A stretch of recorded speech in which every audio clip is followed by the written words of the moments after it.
مبلغ اسلام ڈاکٹر ذاکر نائک صاحب الحمدللہ پاکستان پہنچ گئے۔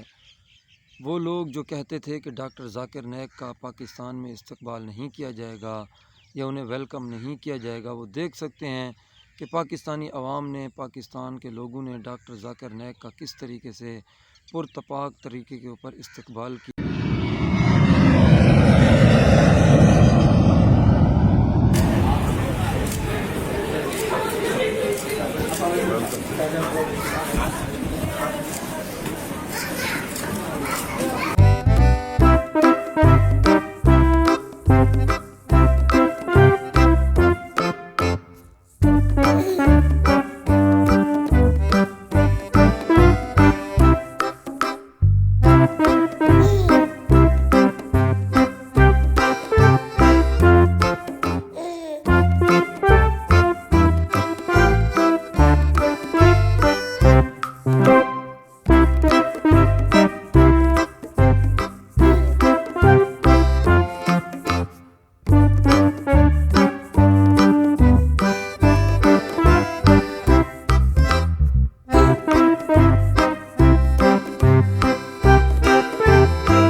جی، آپ نے اس ویڈیو میں دیکھ لیا کہ ڈاکٹر ذاکر نائک صاحب کا کس طرح پرتپاک طریقے سے پاکستانیوں نے استقبال کیا۔ اب آئیے بات کرتے ہیں کہ ڈاکٹر ذاکر نائک صاحب پاکستان میں کیا کرنے کے لیے آئے ہیں، ان کے آنے کا مقصد کیا ہے۔ ویڈیو کو ان تک دیکھیں، اینڈ تک دیکھیں تاکہ آپ کو پوری معلومات جو ہیں وہ مل سکیں۔ فلسطین کے اوپر اسرائیلی حملے کو، اسرائیلی جارحیت کو، شام اور فلسطین لبنان کے اندر جو ظلم اور بربریت کا ایک میدان گرم ہے، اسے تقریباً 1 سال ہونے کو ہے۔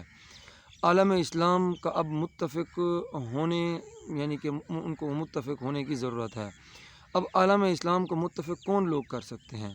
وہی لوگ کر سکتے ہیں جو عالمی شہرت یافتہ ہیں، جیسا کہ ڈاکٹر ذاکر نائک صاحب اور اسی طرح قائد ملت اسلامیہ مولانا فضل الرحمان صاحب اور اسی طرح مفتی تقی عثمانی صاحب۔ انڈیا کے اندر جو ہمارے بزرگ ہیں، وہ حضرات مسلمانوں کی قوت کو متفق کر سکتے ہیں اور جمع کر سکتے ہیں، اور اس دور میں ایسا ہونا بھی ضروری ہے۔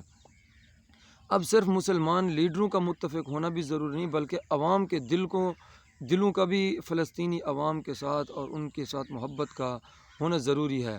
تو اسی سلسلے میں پاکستان کے اندر ڈاکٹر ذاکر نائک صاحب کا دورہ رکھا گیا ہے کہ وہ کراچی کے اندر 6، 7 اکتوبر کو ایک جلسہ کریں گے، وہاں پر عوام کو خطاب کریں گے، اس میں بھی فلسطینی عوام کے حق میں آواز اٹھائیں گے، اور اسی طرح لاہور کے اندر ایک جلسہ کریں گے، وہاں بھی فلسطین کے عوام کے حق میں آواز اٹھائیں گے۔ پھر اسلام آباد کے اندر جلسہ کریں گے، وہاں پر بھی فلسطین کے حق میں آواز اٹھائیں گے۔ تو اس اعتبار سے ڈاکٹر ذاکر نائک کا پاکستان میں آنا بہت ہی ضروری تھا اور بہت ہی اچھی بات ہے، اور ہم انہیں خوش آمدید کہتے ہیں، اور ہمیں بہت خوشی ہوئی کہ اتنی بڑی مذہبی اور ایک عظیم اسلامی سکالر جو ہیں وہ ہمارے وطن عزیز پاکستان میں تشریف لائے، اور ان کے آنے پر کراچی کے اندر جو جلسہ ہے، جمعیت علماء اسلام پاکستان کی طرف سے بھی تمام کارکنان، عہدیداران کو بھی دعوت ہے کہ آپ بھی اس جلسے کے اندر شریک کریں، کیونکہ اس جلسے کے اندر قائد ملت اسلامیہ مولانا فضل الرحمان صاحب بھی شریک ہوں گے۔ اللہ رب العزت ڈاکٹر ذاکر نائک صاحب کا پاکستان میں آنا ہمارے لیے خیر مقدم فرمائے اور ان کی حفاظت فرمائے۔ السلام علیکم ورحمۃ اللہ وبرکاتہ۔